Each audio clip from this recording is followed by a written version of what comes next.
Assalamualaikum warahmatullahi wabarakatuh. Perkenalkan saya, Elvira Ariska, mahasiswi dari Universitas Islam Negeri Sumatera Utara dengan jurusan Manajemen Dakwah B.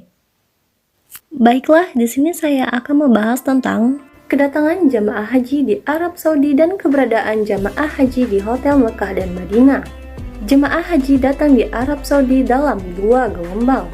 Gelombang yang pertama yaitu mendarat di Bandara Amaa Madinah dan gelombang kedua mendarat di Bandara KIA Jeddah dengan rincian sebagai berikut.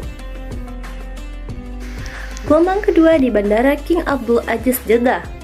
Saat tiba di Bandara King Abdul Aziz Jeddah, jemaah haji gelombang kedua dianjurkan. Yang pertama, mengantre turun dari pesawat dengan tertib. Yang kedua, memastikan tas tentengan dan paspor selalu berada dalam genggaman, sedangkan koper besar diterima oleh jemaah haji di hotel. Yang ketiga, menuju ruang pemeriksaan imigrasi dengan tertib sambil memperhatikan arahan ketua kloter, ketua rombongan, atau ketua regu. Yang keempat, mengikuti petunjuk petugas imigrasi Arab Saudi dengan patuh sambil mengantri dengan sabar dan teratur di loket pemeriksaan imigrasi dengan tetap menggenggam paspor masing-masing meski sidik jari dan pengambilan foto tidak dilakukan karena keduanya sudah dilakukan di Indonesia berkat sistem fast track. Yang kelima, menitipkan tas tentengan, tas paspor, uang, dan barang berharga lainnya kepada saudara atau teman yang dikenal dan dipercaya jika selama menunggu keberangkatan ke Mekah. Yang keenam, memperhatikan tanda kamar mandi untuk laki-laki dan kamar mandi untuk perempuan yang disediakan secara terpisah. Tanda kamar mandi atau WC untuk perempuan adalah gambar kepala perempuan berjilbab dan tanda kamar mandi laki-laki adalah gambar kepala laki-laki berjenggot. Yang ketujuh, menutup aurat dengan disiplin ketika masuk atau keluar kamar mandi WC dan terus menjaga barang-barang agar tidak tertinggal. Yang kedelapan, menekan keran air pelan-pelan karena air akan keluar dan berhenti secara otomatis. Yang kesembilan, melaksanakan niat ihram umrah bagi jemaah haji yang berhaji tamattu, ifrad, dan qiran jika mereka belum berniat ihram di asrama embarkasi. Yang ke-10, mengikuti instruksi untuk naik bus dan duduk di kursi yang diarahkan petugas meskipun untuk sementara jemaah haji terpisah dari regu atau rombongan yang sudah terbentuk dari tanah air akibat kapasitas tiap bus yang tidak sama. Jemaah yang terpisah di bus akan bergabung kembali setelah tiba di hotel. Gelombang 1 di Bandara Amir Muhammad bin Abdul Aziz atau Amaa di Madinah. Saat tiba di Bandara Amir Muhammad bin Abdul Aziz atau Amaa di Madinah, jemaah haji gelombang 1 dianjurkan. Yang pertama, mengantre turun dari pesawat dengan tertib. Yang kedua, memastikan tas tentengan dan paspor selalu berada dalam genggaman, sedangkan koper besar diterima oleh jemaah haji di hotel. Yang ketiga, menuju ruang pemeriksaan imigrasi dengan tertib sambil memperhatikan arahan ketua kloter, ketua rombongan, atau ketua regu.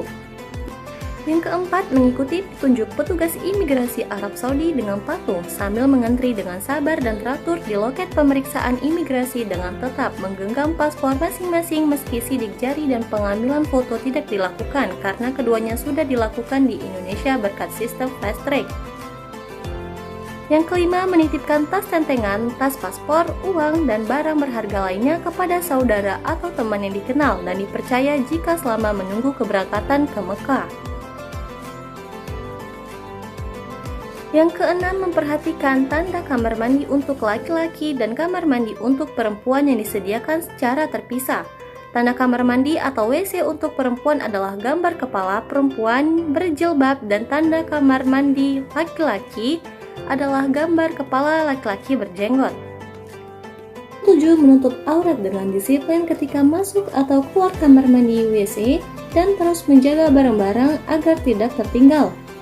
Yang kedelapan, menekan keran air pelan-pelan karena air akan keluar dan berhenti secara otomatis. Yang kesembilan, menjaga kekompakan regu atau rombongan karena jemaah haji yang datang melalui Bandara Amaa di Madinah tidak diistirahatkan di ruang khusus, melainkan diminta langsung naik bus untuk diberangkatkan ke pemhotelan lokan di Madinah. Yang ke-10, mengikuti instruksi untuk naik bus dan duduk di kursi yang diarahkan petugas meskipun untuk sementara jamaah haji terpisah dari regu atau rombongan yang sudah terbentuk dari tanah air akibat kapasitas tiap bus yang tidak sama. Jemaah yang terpisah di bus akan bergabung kembali setelah tiba di hotel. Selanjutnya di Hotel Mekah dan Madinah.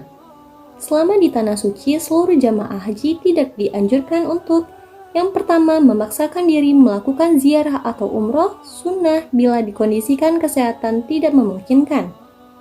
Yang kedua, memaksakan diri sholat di Masjidil Haram setiap datang waktu sholat fardu bila kondisi kesehatan tidak memungkinkan.